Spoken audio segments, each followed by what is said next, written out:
it's going to go. Good afternoon. This is the House Appropriations Committee. It is Tuesday, May 5th, 2026. It's just after 1:30.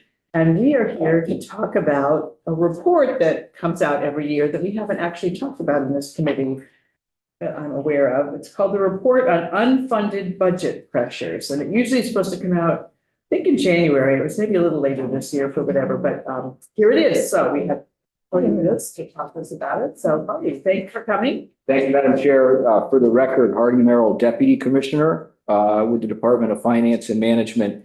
And you are correct, Madam Chair, that a strict reading of the statute cited on the cover describes the form of the governor's budget recommendation. In 2016, statute was amended to add the unfunded budget pressures, the specific, all the specific criteria that we're required to report on here that we will walk through. And I have to apologize that we did not turn in the report on the date of the governor's budget recommendation. And the reason is actually one of the last pages of this report reports on a number of different funds projected to be in deficit at the end of this current year. And we require working with a lot of different departments to, we report on funds that were in deficit at the end of FY25, according to the ACFR. And one of the things we're required to report on is the projected ending position at the end of 26 at the start of FY27. All the numbers we go through, they're primarily intended to capture projections of what we expect unfunded liabilities to be at the start of FY27. And we did not have all the information ready at the time, which we have to lean on depending on what funds they are, work and projections by other departments.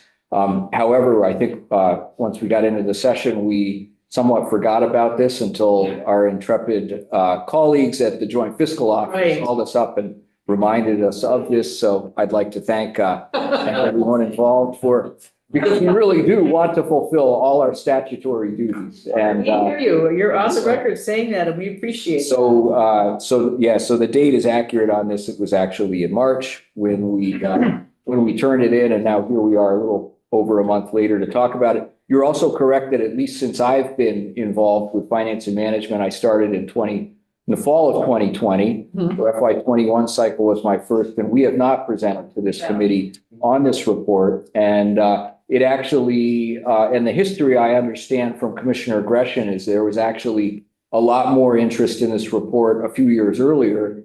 It having been written into law and started to be collected only in FY17. So I think the legislators that were involved with that initiative paid a lot of attention to this or focused on this report more. Yeah. And then as there was transition in the legislature, it hasn't been a hot topic. However, I think it's something that I actually use as a quick reference to go back to, and I'll go back to in budget development cycle next year, in particular, looking at the fund positions, the fund deficit positions, and it's a quick reference for that. And I think, I hope the committee will find this useful. I think with the time we have allowed, we've got a half hour, right? Another 25 minutes. We can, or more if we need it. I think we'll be able to step through every page, have time for questions. Okay. And we can take it from the top. You want to start by describing what you mean by unfunded budget pressures? How's that defined? I mean, are these bills, is this legislation that we've done and we haven't funded, or how do you look at that? I'm not sure I saw an actual definition in statute. It's that's an interesting question, because I don't think in statute, it's not like in the definition section where it's actually defined what they mean. But in that statute, if you look it up, they ask for the very specific pieces of information that are then reported in this report along with the citations. So really, I think, it's easy in the skipping ahead to the last page and the funds that are in deficit position. It's very easy to see how those are could be considered an unfunded liability currently. You're familiar, for instance, we've talked quite a bit this session about this Communications and Information Technology Fund. Right. That's one of the funds listed on this sheet. These are all the funds that meet the criteria spelled out, which is funds of a certain type being in a deficit position at the close of FY '25. And you'll see that they, for the most part, with the exception of the general obligations bond project fund, are projected to be in deficit at the end of FY '26 as well. So in terms of a fund, in terms of, from an accounting standpoint, we're going to need to do something going forward to correct these deficit positions. Otherwise, these are basically liens on the general fund, okay? Right. And what that means, I guess, not to go too far down in the weeds, but like from an accounting standpoint, if we all of a sudden were like running out, like if we were having a cash flow problem, when we look on our operating statements and we see what we have in reserves, for instance, in the general fund, which we've done a good job funding them to their statutory maximums for the most part, but our operating statements on a cash basis don't take into account these other calls that may be on the general fund. Okay, so those, if we really all of a sudden were in a cash crunch, those full reserve amounts wouldn't actually be there because we would have to. Right, we're going to get that page correctly. Ours came out. Oh, okay. But this doesn't include all special funds. This just includes certain key funds. Correct. Because there's 400 special funds and we'd love to reduce that number, but these are key ones. So why don't you just walk us through from the beginning? Okay, so from the beginning, the first criteria that we are required to report on is maintenance. It's the rubric is maintenance of transportation, road and bridge infrastructure at current levels. These numbers and the projections all come from our colleagues at the Agency of Transportation. If you wanted to learn more about how these calculations are performed, I could not speak to that methodology, but we call them up each year rather, and hound them to complete these projections so that we can include them in the governor's report. So what they're reporting here is an annual need of just over $1 billion. Again, the rubric that we're required to report on is to maintain transportation, road and bridge infrastructure at current levels. Annual need a little over $1 billion, and then available funds, they're reporting to be $934 million. So there's a gap there that they're calling an unfunded budget pressure of $108 million. Now, what I will do is just offer for a little more perspective and context. I looked back to the first one of these reports I was involved in putting together, which was FY '21, my first year on board here. And that was also, I think it's a good year to pick because that sort of marked the real change in our economic picture, when all of a sudden a lot more revenue and a lot more spending started to happen. And in rough terms, the revenue and expenditures since FY '21 have increased about 50%, right? Across all funds in state government. So to compare to these are numbers projected for the start of FY '27.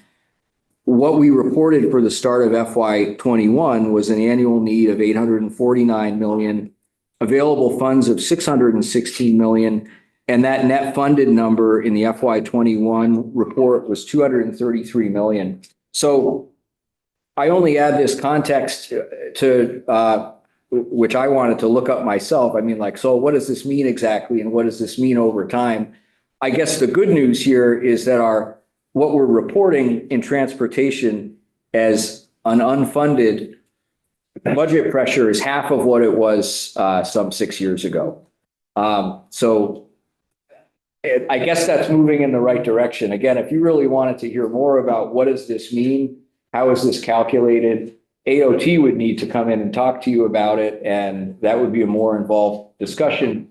I guess in summary, as a financial manager, I look at this and say, well, we're going at least in the right direction in terms of that gap is now half of what it was. And in fact, the available funds for all our concerns on the revenue side about the T fund, the number being reported as available funds here is some 50% higher than it was when it was reported at 616. So again, that's about all I can say on it, except a high level. About two Context. questions, Mike and then Wayne. And just so I understand like how this, I mean, when you look at that unfunded amount, does that mean that that's the amount rolling forward into next? No, what that means is, I think this is the way we would interpret that, Mike, is that I think we're not maintaining the transportation infrastructure at current levels. And that's the gap. And that's the amount of the pressure. That's what you would be by whatever formula of estimation they use, that amount extra would be required to maintain at the same level. So I guess, again, the good news is we were farther off the mark in dollar amounts 6 years ago. I guess, so that's. That would be that's helpful to have in this report, because this is, we have no context. So, even if there was every 5 years, you just add another year on and drop the other one off or something like that, since you picked 2021, it would be really helpful to see what the trends are, because this doesn't tell us any of that information. Well, it tells you what's required by statute at least, but. Right, but it's not as useful when you don't know what it means. So as you said, in 2021, we were $233 million apart. Now we're only 106. So that's good news. And it is, and that's precisely why, yeah, I had the same thought. What does this mean in terms of context? Look at a few years so that, I could be prepared to provide. Because frankly, this isn't, I spend a lot of time and I'm very aware of that last page with the fund deficit positions, which are real in terms of accounting and draw on general fund and like real liabilities. This is a different kind of liability, right? This is more like, this isn't a financial liability. The liability is on the transportation infrastructure.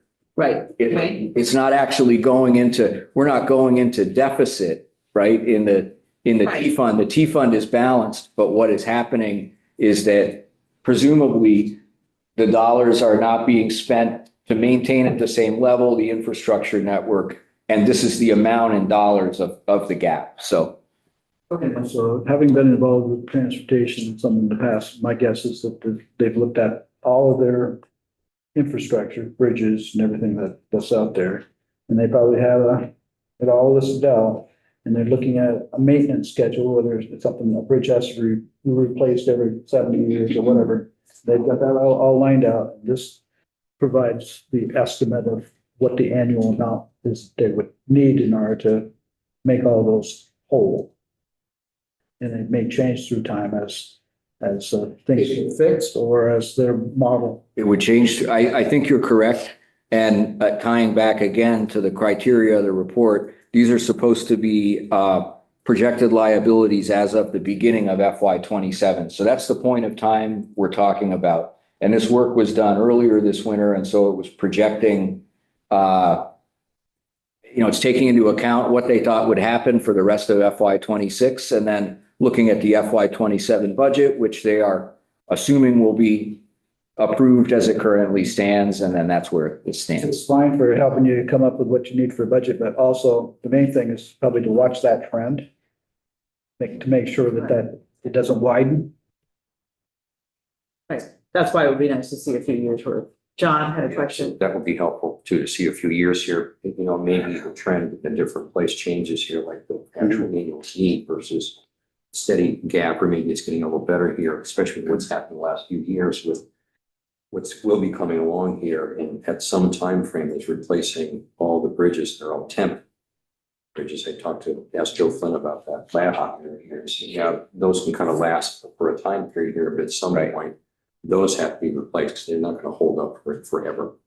The temporary runs some really, high, traveled areas here across the state. Right. I've seen them around. Yeah. So it'd be interesting to kind of see what that's going to look like here once they get to those dates and needing to make those kinds of not just maintenance, but replacement needs.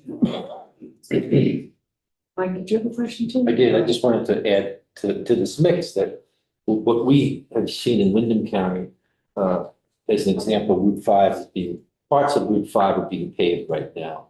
This was scheduled for 3 years ago. As Joe Flynn explained, the last 2 years, we had major flooding, which meant priorities had to get shifted, so maintenance gets pushed back. So that deficit you talked about grows. So I think somewhere along the line, when we look at budgeting, I think we need to look at that, whether, however you want to attribute it, is going to continue, and these incidences are going to continue to be a factor to put into the maintenance mix. Thank you. I'll move on from, Go ahead. Again, according to the legislation, we're supposed to be carrying a report on the current service obligations. And in theory, the current service obligations could vary over time. If we decide to put in a whole new interchange, that's probably federal money, not ours, but we did something major like another interchange on one of the interstates, then that's adding to our infrastructure and it's adding to our responsibility to keep it maintained. So the current service level might change over time. Right. Yep. Okay. so we move on to the next section. We're required to report on pension liabilities for Vermont State Employees Retirement System and for the Vermont State Teachers Retirement System. And also the other post-employment benefit liabilities, which is primarily related to healthcare expense. So pension and OPEB for the two systems. These numbers that are reported are actually the unfunded actuarial liability as of June 30th, 2025. This information comes to us from the treasurer's office, but it is consistent with the ACFR and other financial reports. The pension system values are using what's called the GASB 67 accounting standard, and the OPEB values using the GASB 74. That's Government Accounting Standards Board. Not to get too far down in the weeds, but the only reason I'm really mentioning this is that these numbers may look different from other actuarial reports you may have seen that are involved in budget development, because they may not have followed the same accounting standards, but we're using in this report the numbers that basically tie to the ACFR. And these numbers here describe the positions as of 6/30/25. I thought what I would do is, as I did with transportation, compare to FY21 for some context. And when you see Visor's pension, the $985 million unfunded liability number, that's actually up 170 million from the $815 million number that was reported in FY21. So I think the takeaway there, just with that snapshot, is, in spite of we've done employer contributions that met the ADEC. They met the actuarially determined employer contribution every year. And then in addition to that, we also did these pension plus payments of 9, 12, and 15 million. And now we're at the 15 million. But in spite of those actions to fund what the actuaries tell us to, and then dump in extra, and in addition to, actually, there was the 100 million too, I believe. We did 200, 100 to each. Right, there was 100 each first as part of that same legislation that created the pension plus. So in spite of those actions, our unfunded liability reported by the same methodology in the pension system for Visors has increased to $170 million. So what that tells me is it's a good thing we probably took those actions. However, the trends have not gone in our favor since then. What was it in 24?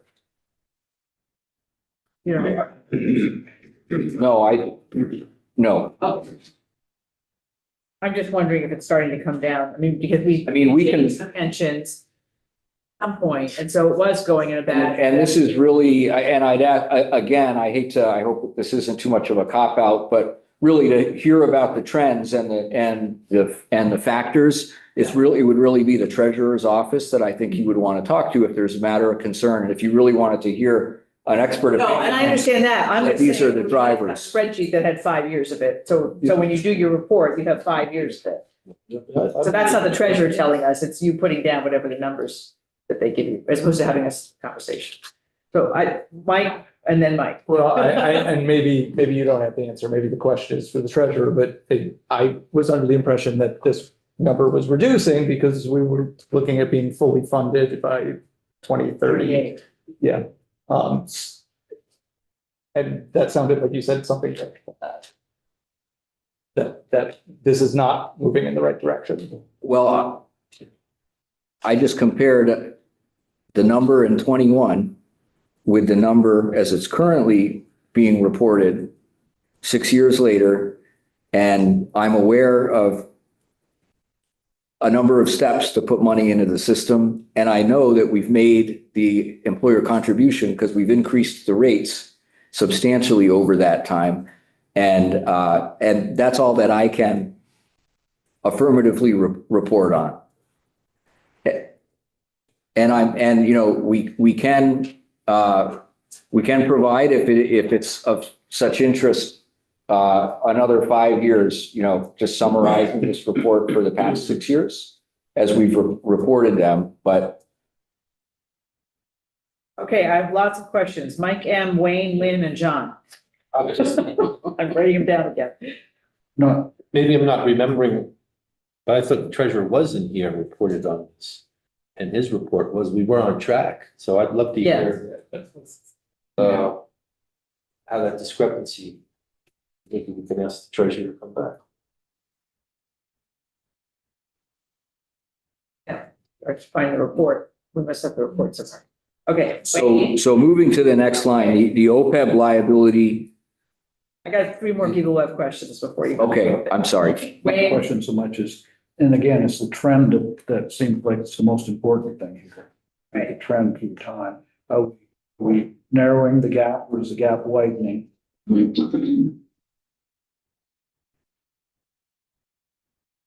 It's going up and down.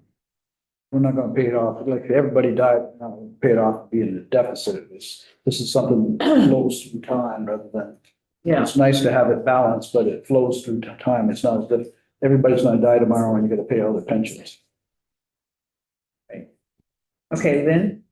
Yeah, I was just gonna say, sort of the same idea. It's not static between 2021 and 2025. There are probably more people retiring, as there will be each year going forward, based on our demographics. Question is that being accommodated actuarially in our plan from a few years ago, looking at 2038? Because I suspect the same thing's happening with the teachers. You know. Well, and we have the teachers here, so maybe Yes. And give us, then yeah. we've had 100 more people retire, which would have an impact on both your OPEB and your, Mm-hmm. I guess I wanted to first comment on the OPEB line. Yep. So for the VSERS system, that 1.12 billion unfunded figure, that is down some $80 million from the $1.2 billion figure that appeared in FY21. And I can confirm that, you know, part of the pension reform initiative involved pre-funding OPEB. It's very expensive. It's now built into our employer contributions each year. That was really the driver in some of our really large percentage increases in employer contributions. So there you can see that there is a noticeable shift, and it's actually a greater. So what are the numbers for VSTers from 2021? they are this $1.625 billion number in the current report compares to a $1.55 billion figure in the FY21 report. So that's an increase of $70 million approximately. Okay. And then on the OPEB side for VSTers, it's flat. It's $1 billion now and it was $1 billion then. So those are the numbers. Okay. Great. And I still have John and Marty on the list. You still, Yes, okay, on the list. you good? Are you have a No, question? I need. Okay. Yeah, so it's kind of more of a comment, but maybe it might be a question here too. I mean, look at something from 2021 to 2025 or 26, and there may not be any more people in the system, but it can, accumulates over time here. So it's going to go up. People are kind of asking for making that same observation. I think, that's just going to add to our obligation, even though we're getting to a better place to put more into that over time. So with those two things just in combination, we're going to tend to see some fluctuations with that. With this, There are many variables. Yeah, there are many variables at play here. Yeah. And well, the number of contributors is fairly similar. The amounts being contributed are much higher. We're contributing now. The state is contributing 30 cents on every payroll dollar into this system. And that was 21 cents back in FY 21. So it's changed, that's 50% increase. And if you look at in absolute dollars, but I feel like I'm really not well equipped to describe the pension trend. What I'm equipped to do is report, the numbers that are coming off, that are consistent with the most recent annual comprehensive financial report. And I think, so what may be useful is it's prompted some questions.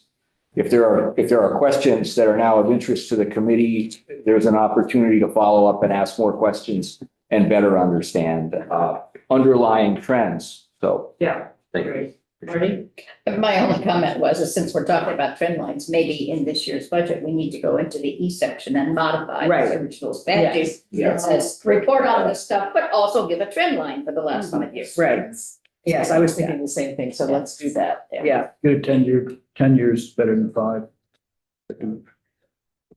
We'll see what we do, but thank you. We'll take that under consideration.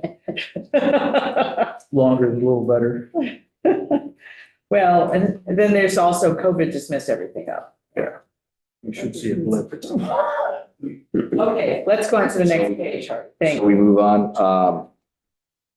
So on the top of page 3, reporting on the Child Care Financial Assistance Program, we have nothing to say there. It's fully funded. So we're making that comment as required by statute, but really since the dramatic changes to our childcare and childcare funding system and the childcare contribution and those funds being raised, this is no longer, we're no longer reporting any gaps here.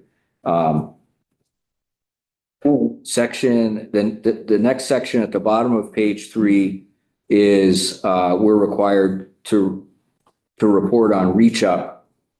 And so what we're reporting here, the methodology is to report on full benefit obligations, including the standard of need for the current fiscal year prior to any rateable reductions made pursuant to 33 VSA 1103A. And what that section requires is that expenditures for the programs can't exceed what's appropriated to the programs.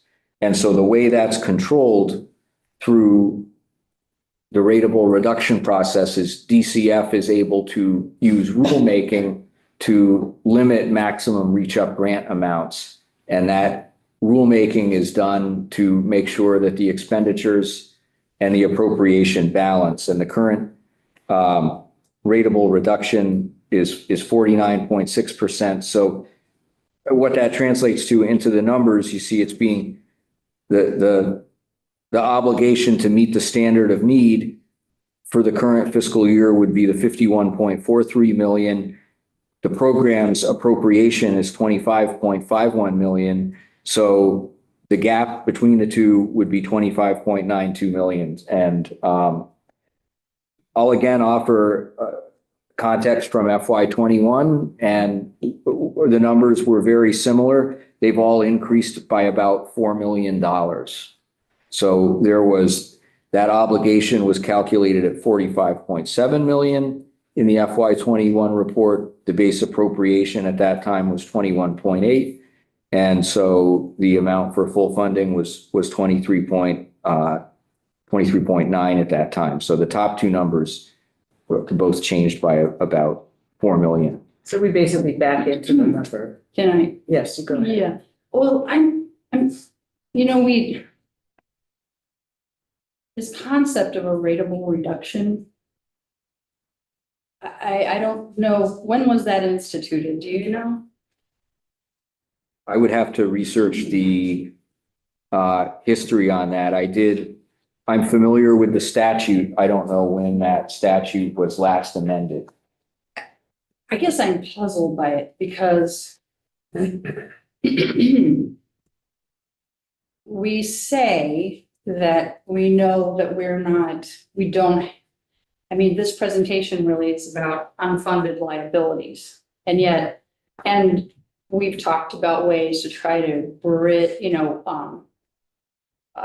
reduce the gap between, fees collected or revenues and the actual costs that we can calculate to cover the kinds of projects or needs that are served by those revenue sources. And I guess what I'm saying is like, we've kind of accepted we've just accepted that this rateable reduction, we're not going to do that with this rateable reduction. I know we've had a couple reports that DCF has put together to look at, well, it cost us to kind of reduce this over time.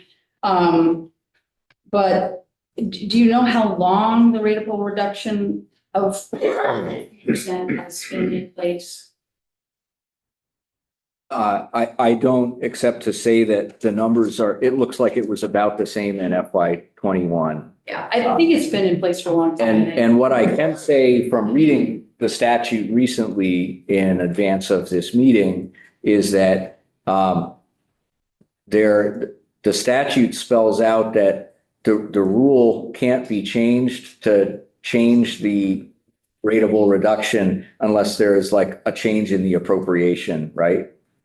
So, or a significant change in the appropriation. There's a tie, like here's the formula, and unless something really changes, like the input, like we have a bunch more money, we can't change the rule also. That's just what I read in the statute. So there's a rulemaking process that I'm not familiar with. There's the statute that I looked at, and there's the statute that requires us to report this information provided to us from DCF. I would just assume that same is the same. I mean, it's the same for transportation. We get in certain revenues based on the fees, taxes, et cetera, that come in. And I'm just expressing a concern that we're just accepting. We know this 50% reduction is a reduction in, again, as I understand it, in what we know it costs to support a family of 1, 2, 3. I mean, it has to be 2, 3, whatever.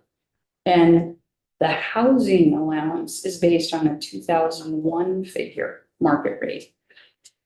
And I think we're fooling ourselves if we say that the Reach Up program is actually meeting needs. And I know that there are reasons for not fully funding needs. And yet a 50% reduction in what we know, the very basic needs a family has, it's really problematic. And I won't be here to help you wrestle with that. But I just feel it important to say because we've just accepted this 50% reduction year after year. And some of the basis on which that, threshold was founded, like the housing rate. And it's just, we don't approach other things that same way. And I'm just kind of curious about why we've just accepted that this is what we're going to do.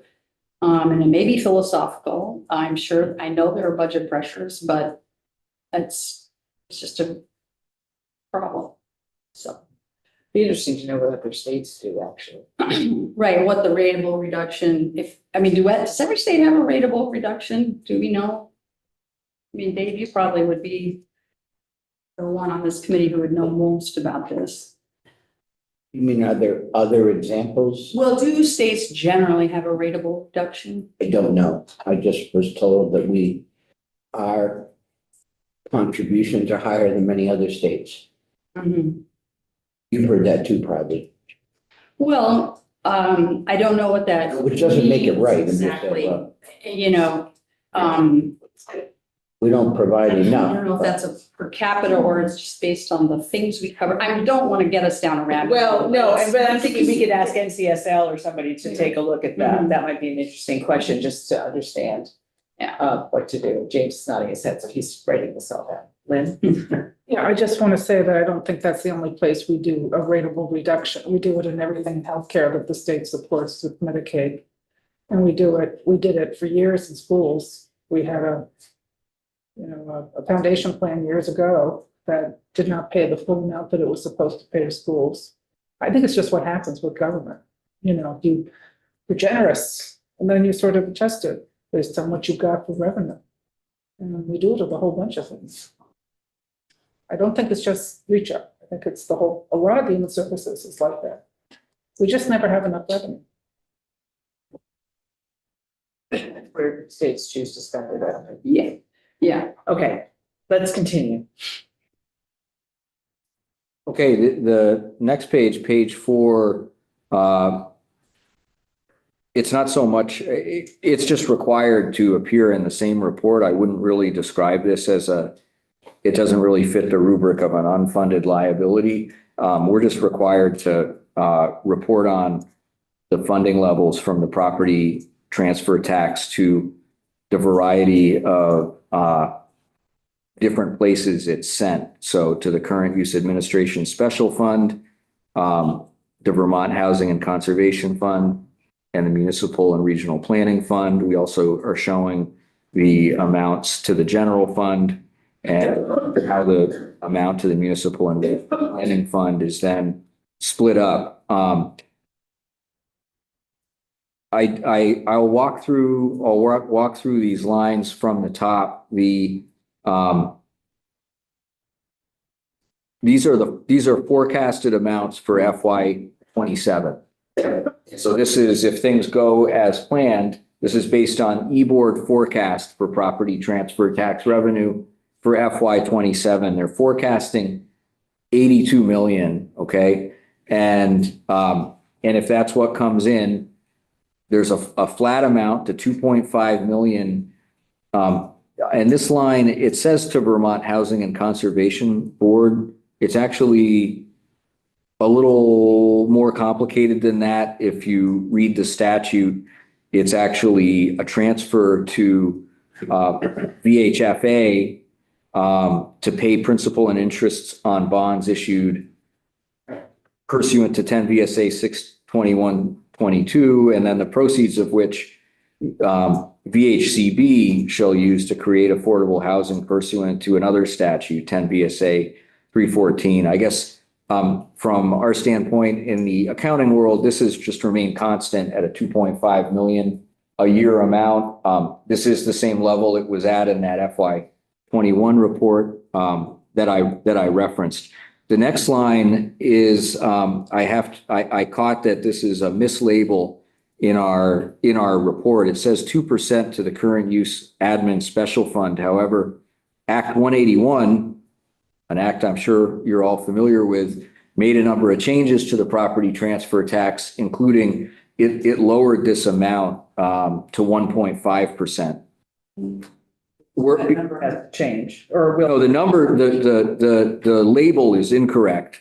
The numbers in the report are correct. So the numbers are all accurate in terms of these are the amounts. But it will change, okay. But what the error is where we label it 2% to current use admin. That should read 1.5 to current use admin, because I reconfirmed the statutory citations before coming before the committee. And what we had was an analyst did not do their due diligence and see whether the statute had changed. The formulas are correct in the spreadsheet, so that 1.5 192 million number represents 1.5%. Tom had a question. Yeah, so I just wanted to apologize for the inaccuracy of the label there. There are a couple more that I will also point out as we go through here. Okay. Based on changes in Act 181 that fairly recently took effect, and That's this right. report had some of its titles were not changed to reflect it correctly. On that first number, the $2.5 million to VHCB, I understand that's the pay down of bond. But my understanding, unless that was changed by recent legislation, is that a certain amount of that came from capital budget or clean water fund. Not from the clean water fund, but it was, is there money that's supposed to go to the clean water fund that takes this into account? I mean, every time we see it in the budget, we see 1.5 million is cut from VHCB, and then another $1 million or something comes from either the capital fund or the clean water fund. I'm just curious that, I mean, the number is right in my memory. It's just the sources are, it's more than just PTT that pays down that bond. I'm not. Yes, there are other sources, but we are only in this section of this particular report, reporting on the distribution of PTT. That's all what we're doing in this report is showing how that PTT amount of 82 million is spread out. We're only reporting on the PTT here. Okay, and then on top of that, isn't there a very small percentage that is supposed to go to the clean water fund out of the PTT, like a 0.2%? Statutorily? I would have to recheck on that. That was something I would have done 10 years ago anyway, and it's not de minimis, it's a de minimis percentage, but it's not a de minimis payment. Surcharge, yeah. Yeah, it is a surcharge. And I wonder if that's grouped into the. I would have to check, but I think it may be a separate amount in addition to the PTT. If it's a PTT surcharge. We'll be happy to confirm those details for the committee. Yep.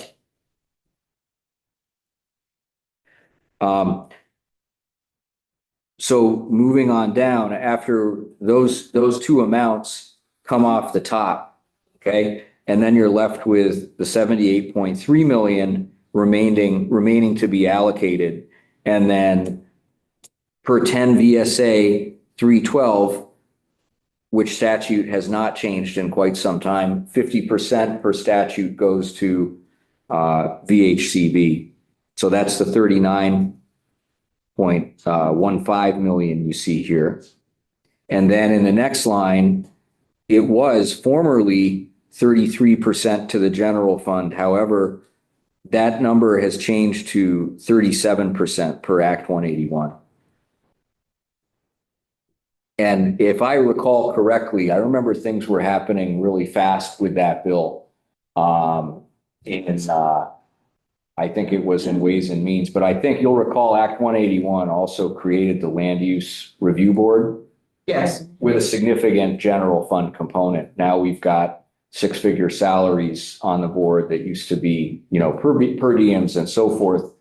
And I believe the mechanism to sort of balance that with the budget was to increase the revenue to the general fund from the property transfer tax. So this number was changed in Act 181 from 33 to 37%. And then likewise, the amount to the municipal and regional planning fund was cut from 17% to 13%.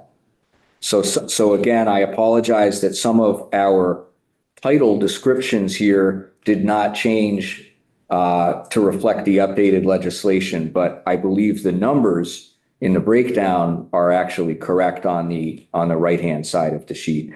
What I can say is even though that, for instance, and they were able to get away with cutting that amount to the municipal and regional planning fund because the revenue to the PTT has grown so much at the same time. So the PTT is $82 million in FY27, where it was at a $48 million level in FY 21. So the municipal and regional planning fund is still getting $2.5 million more in FY 27 than it was in FY 21, even with the cut in the percentage allocation, if that makes sense. And at the same time, more was diverted to the general fund. I believe there is a nexus between that change to the general fund and the funding of the Land Use Review Board, which was also part of Act 181. Your fund of general fund, go ahead, Tom. And just a further clarification on the, 50% of the Vermont Housing Conservation Board, that's correct. But within that, there's a certain percentage, and I'm never quite positive if it's what the split is between housing and conservation. So That's right. that 39 million is right to VHCB, but X amount of that 20, whatever, I know during COVID, it got switched because there was so much other money coming in. Right. And so, but the idea here is just for clarification is what goes to housing and what goes to conservation. That's right. That's an important delineation in the amount of I money. believe it's in the statute if you look it up. I've seen that, but I don't remember the numbers off the top of my head either, Tom. Yeah, it just, sometimes VHCB is a target well, there's 39 million dollars there for housing. It's like, it's not for housing, it's for housing and conservation, and it leverages a whole bunch of other money, which doesn't have to be on this thing, but I just want to make that clear that. Yeah, and while I can't remember the exact percentage splits, I know from reading their annual reports, they delineate that well. And they're careful to show their statutory compliance in terms of how much for housing and how much for conservation. And that's instructive as well. Yeah, thank you. That's a good point. So again, to finish out this page, that approximately $10.2 million is then in turn allocated according to this 70-20-10 split, which has remained constant in statute for quite some time, at least during my tenure here. So this is, again, this is just information I think that I guess when the report requirements were created, the legislature thought these would be numbers that would be instructive to have at their fingertips, but they do not, they do not fall into the category of unfunded budget pressures the way the other report requirements do. Just, we're not really reporting liabilities here. We're saying we're clarifying where it's going, because when you read the budget language, it's somewhat confusing. Okay. Great. And then the next one, if you be sure either you have this one that's landscape, or you look on your screen because it's landscape, because the one that got printed out got it chopped in half. So this has, if you're online, you're fine, but if you got a printed piece, you need the new printed piece. Okay. So these are all the other special funds that you need to put in this. These are the funds identified in Note 3B of the notes section of the most recent annual comprehensive financial report. And so any fund described in the that falls into that category, that triggers its inclusion in this report along with the years of history, so that you can see the trend with the fund. That's what we want right here. Here's your trends. Yeah. With 5 years. And this chart is very, I find, as I mentioned, this is the part of the unfunded budget pressures report that I often pick up and look at. It's a very concise reference of these are the areas I want to keep my eye on. And so I'm happy to step through column by column. I did want to preface by saying, the funds that are included changes from year to year. And so, for instance, even though we are not, for instance, even though the statutory citation describes it refers specifically to the workers' compensation fund, the state liability insurance fund, the medical insurance fund, and the dental insurance fund. The liability insurance fund was for years in a deficit position. It no longer is. It was not at the close of FY 25. So you'll see no state liability insurance fund listed here. You'll also see no dental insurance fund listed here. And I also wanted to add that a fund that had been on this report for a number of years in a row no longer is, which is the liquor fund.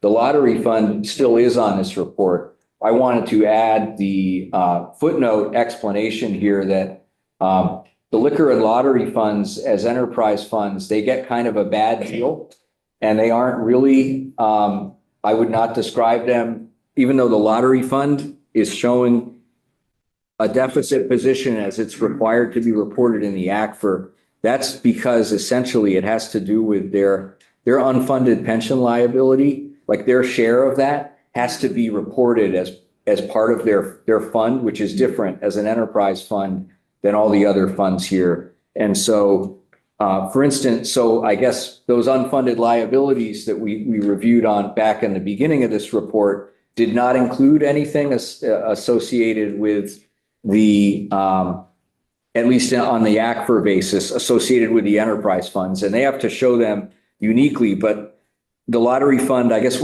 long story short, the lottery fund isn't really in a deficit position.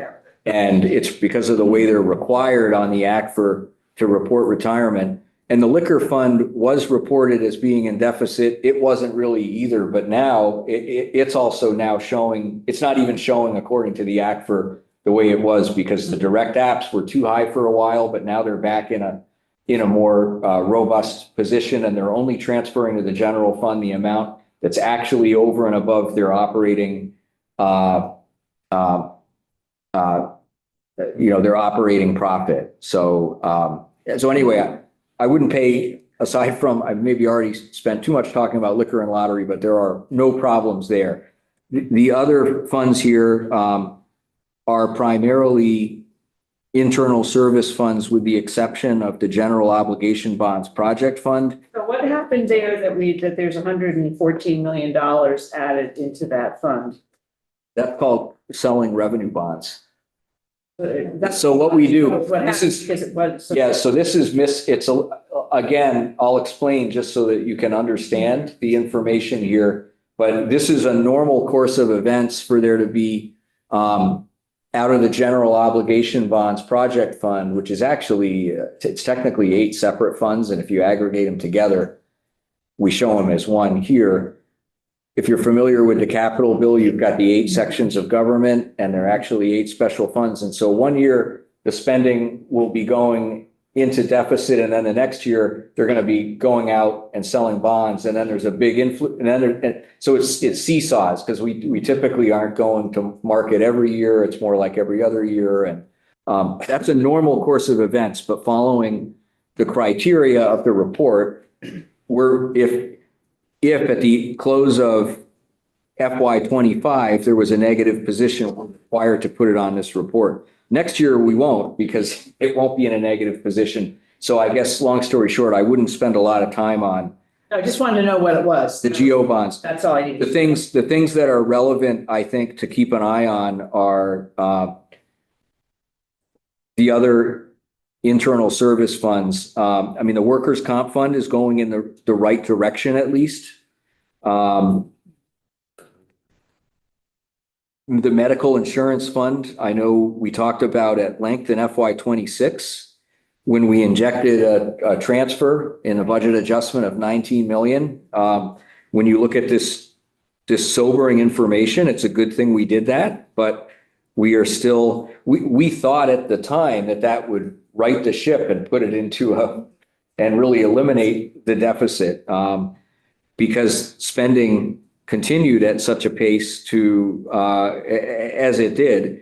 We're still projected to end in a $22 million deficit position at the end of this year, which is going to be improved from the $27 million position, but still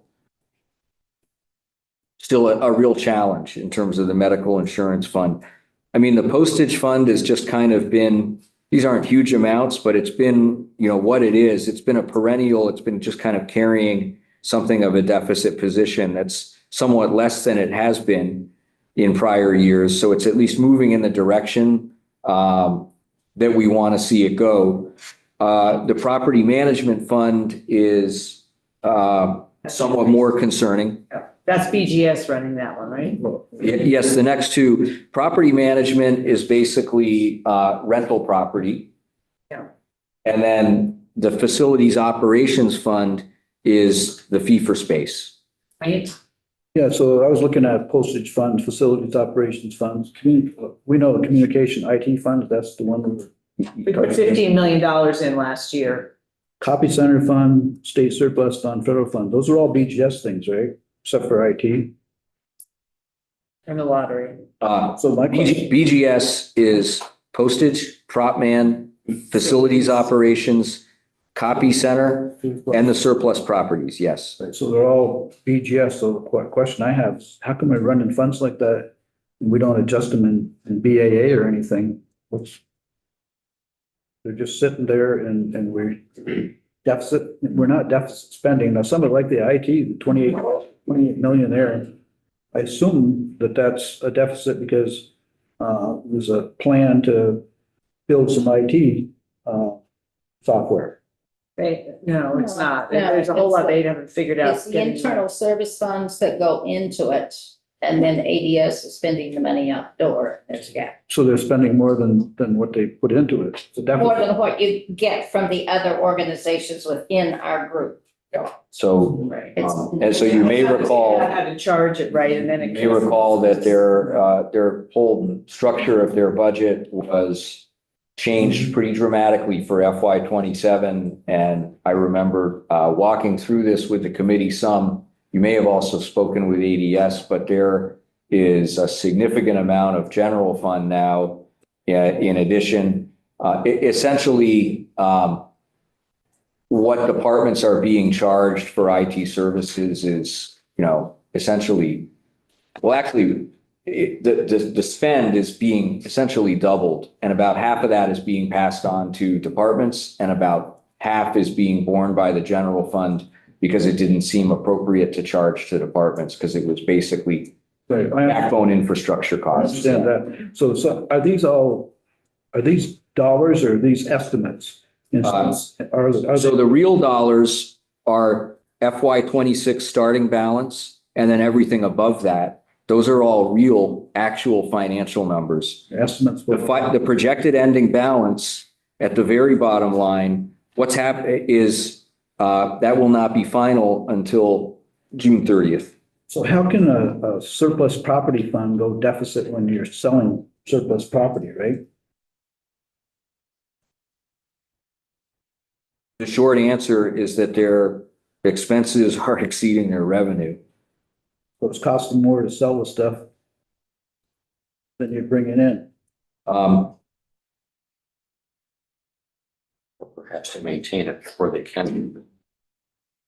It'll be a combination. Well, I got BGS in my portfolio. Maybe I should talk to them eventually. I think you've got 6 items there we're talking about. It's gonna keep you busy while we're in the committee of conference. That would be great. You can stop by You the can report surplus that. building down on. See what they have. Offer them double. Yeah. Okay, so I think that we kind of understand all that, so the numbers change a little bit. And, And I'll just add a couple comments. So for BGS, I'm a lot more focused on, for instance, the facilities operation fund than those surplus property and copy and postage that have just sort of, they're fairly small deficit amounts and they're not really changing a lot.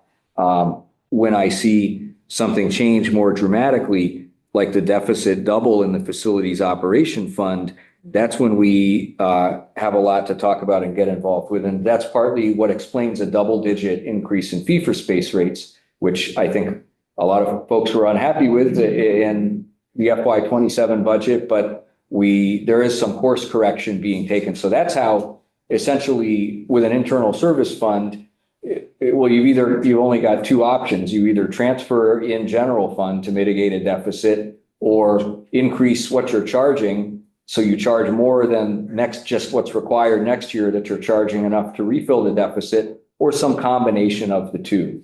With ADS, it's some combination of the two because the amount's so large. With fee for space, our hope is that we can start making the revenue now fit the expenses and fill some of the back deficit that just started to be created here over the past two fiscal years. And that property management fund, that's also BGS, and that should fit in together with your facilities operating fund, right?